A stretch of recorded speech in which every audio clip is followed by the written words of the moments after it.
exudate along with the bugs off of these branches. They pack it into these like cotton socks that are real long, and they put them over a fire, and the shellac, the exudate that's in there, dissolves or melts and runs out through the cotton bag. That's how they harvest it. And they collect it, yeah. So hold on a minute. That's this deal here? Yeah. This comes from the shellac shack, and it comes from India. Yeah, it's all harvested in India. Isn't that crazy? And so where you got a supplier, some kind of local supplier? Shellac shack, man. So take me to the table now. Take me to the table. So in terms of this table, if you're looking at $150 of actual material just to finish this deal. Yeah. So take me through the process. So it comes in the bag to you from these people. Comes in the bag. It's whoever. They're called flakes. Okay. Yeah.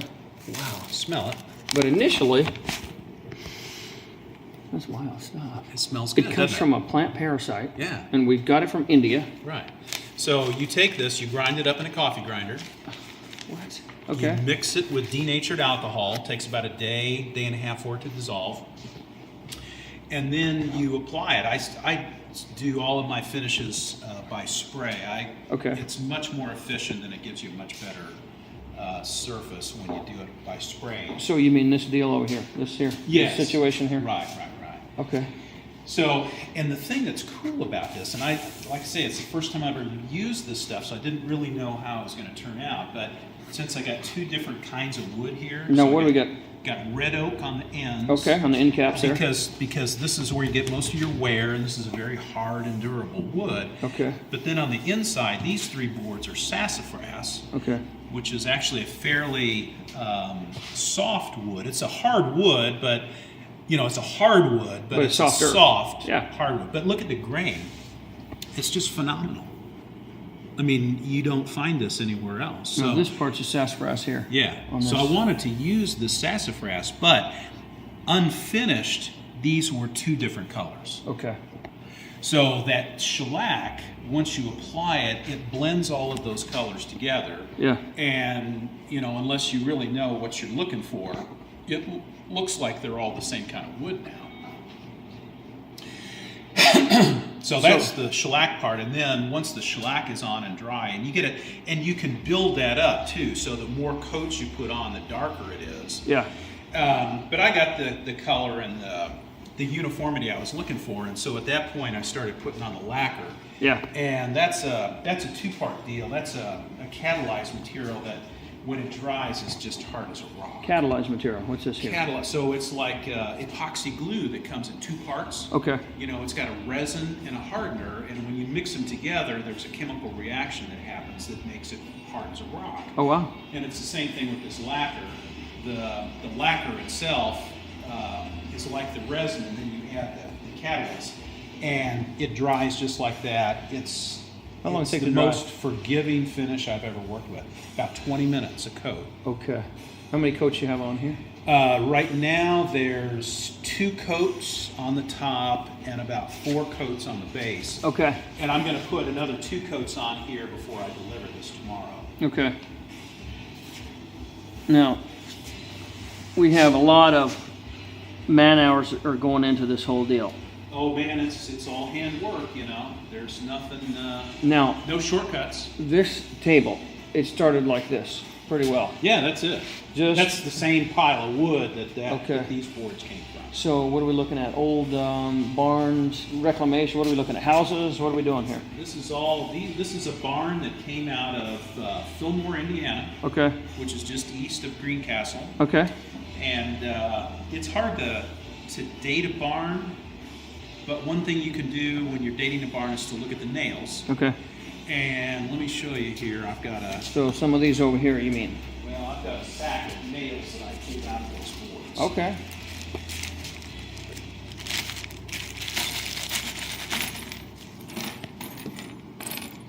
So these are all square nails. Okay. And that indicates to me that this is a barn.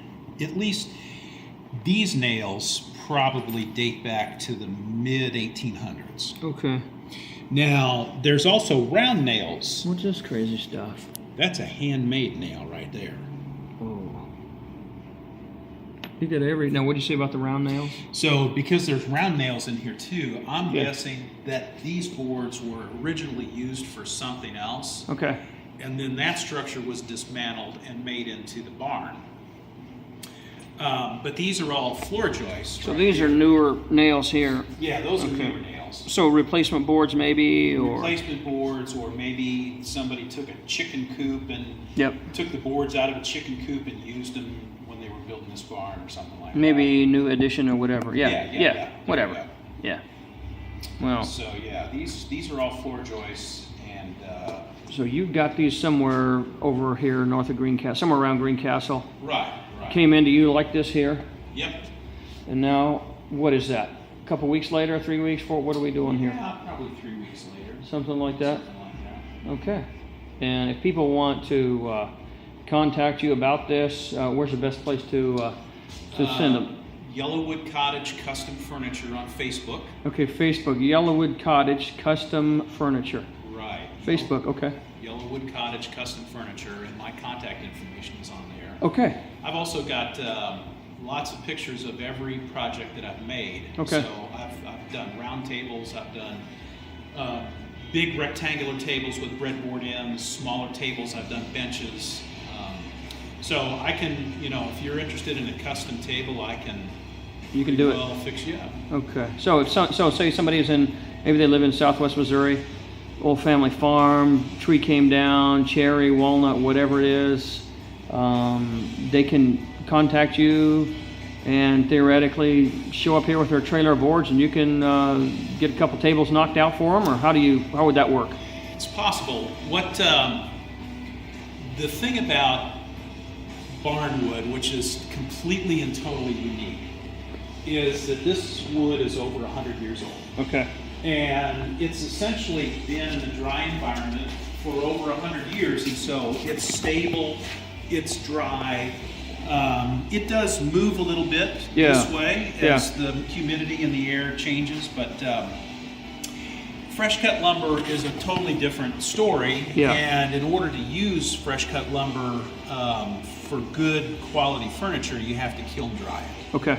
Okay. So, and that's a specialized thing that as far as I know, only sawmills are capable of doing. On the kiln dried side. Kiln dry. Okay, Right. yep. So if I was going to make a piece of furniture out of a piece of cherry or walnut or something like that, I would want to have that kiln dry before I got it. Okay. So if they can do that, then maybe we can talk about something. Sure, sure. But either way, if they reach you on Facebook, Right. you can still talk to them. Or if somebody has a stockpile of old barn wood that's just laying around that they would like to have turned into a piece of furniture, I can certainly do that. Now, we're in the Midwest here, Indiana, okay? Maybe up in New England, a lot of barns, Pennsylvania, I've driven out. So any differences in the wood out there? Are they all available, or how does that difference work? Yeah, so the main differences is that you're talking really old, large boards in some of those barns. And you've probably seen some of the boards that come out of those barns. They're Massive. massive. Yeah. Exactly. Yeah. Different species of wood. Okay. So you get to New England, and you're going to have a lot more softwood. So things like hemlock and pine. Same basic principle, a different look because it's a softwood rather than a hardwood. Okay. But absolutely, all good for furniture. Certainly, the New Englanders made a lot of beautiful furniture, and Those will still make nice furniture. oh, you bet. Yeah. Okay. But on this one, you said get some red oak on the edges, Yeah, some sassafras, which we see a lot of here in Indiana. absolutely. On this, no, what are we looking at as far as dimensions here? This How long ta- is this table? Yeah, this table is 80 inches long. It's Okay. 7.5 feet long by 36 inches wide, Okay. and it's 30 inches tall, which is pretty standard Pretty for a table. 30 inches tall, Right. 36 inches wide. We could probably put down a yardstick and it'd Yep. be about right. And we have, how long was it? 84 inches? 80 inches. It's 80 inches. 7.5 feet. You could almost fit a lot of people around here at Thanksgiving, huh? You could. Yeah. Let me grab a tape measure because this is something else that's kind of unique about barnwood furniture is that you want to preserve this edge. So what you do is when you've got your boards, it's sort of like a jigsaw puzzle, and you're shifting them around, trying to figure out the best combination of boards to make the best looking tabletop. And probably the most important thing is to make sure that you get a good edge here. Okay. So once you plane off all of the edges of these boards and join them together, oftentimes the width varies. So for example, on this table, this is 35 5/8 wide here. All right, now let's go to the middle. This is 36 inches wide. Okay. And that's down here is about 35 5/8. coming back down again. Okay. And the reason is because this particular board right here has a little bit of a bow in it. Okay. On the outside. On the outside. Yeah. Right. So it's a little bit wider here in the center than it is on the edges. So really, you're really looking for more about authentic materials than you're worried about dimensions. You're not worried about trying to fit it into a catalog. What we're trying to do, we want the original wood. You're looking at old-timey stuff, and the people will build their lives around it instead of the other way. Right. I think that's a good way to put it. The construction of this type of furniture is completely and totally different than construction of conventional furniture. So we're not finding this stuff down at Lowe's, No. Home Depot. It's not. No, no, and the skill that's required to do this is a different kind of skill than is used in regular furniture. So, for example, if you look at my workbench over here, this is what I would call typical traditional casework construction. More standard. More standard, Okay. where every single board that's in here is flat. Okay. The edges are parallel. The corners are square. Everything about it is uniform. And so if I'm looking at this end of this board that has some particular dimensions, I know that those dimensions are going to follow through every inch of the way. On this type of furniture, the thing that's important is this surface. Okay. Okay. The saw marks, Yep. the patina. No, who put these saw marks in here? Some sawmill operators back in the early 1800s. Some old dude. Some old dude, yeah. Yeah. And the saw marks remain just exactly as they were. So we preserve that. Now, what's going on with all these holes in here? Yeah, so these are remnants of old powder post beetles, Okay. which is very common in old barnwood. This is, I'm not really sure what this distortion is here. I've never It's got some seen character anything. to it. It's got a lot of character. Yeah. There's a little bit more of that same thing right here, which I think is kind of cool. I'll tell you what's really neat is when you think about families, when you think about everything that families go through, right? Right, You know, they sit down and they break bread, right. and there's a story to everything. That's Okay, right. Why not have a table that has a story, right? And this is a really special thing that, and you have a unique gift for that, you know. And so I just wish, you know, more people could see this. This isn't something that you run down here to Walmart and buy, or IKEA, right? No. They're certainly not getting their shellac from India, okay? No. From hand harvested stuff down there.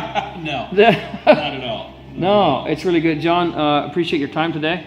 Again, where do they go on this? Or go to Facebook at Yellowwood Cottage Custom Furniture. That's right. Um, Facebook or Instagram, Yellowwood Cottage Custom Furniture. Okay, and you can find John Rosine there, right out of central Indiana, over toward the west side, making dreams happen over here, chasing hopes and dreams.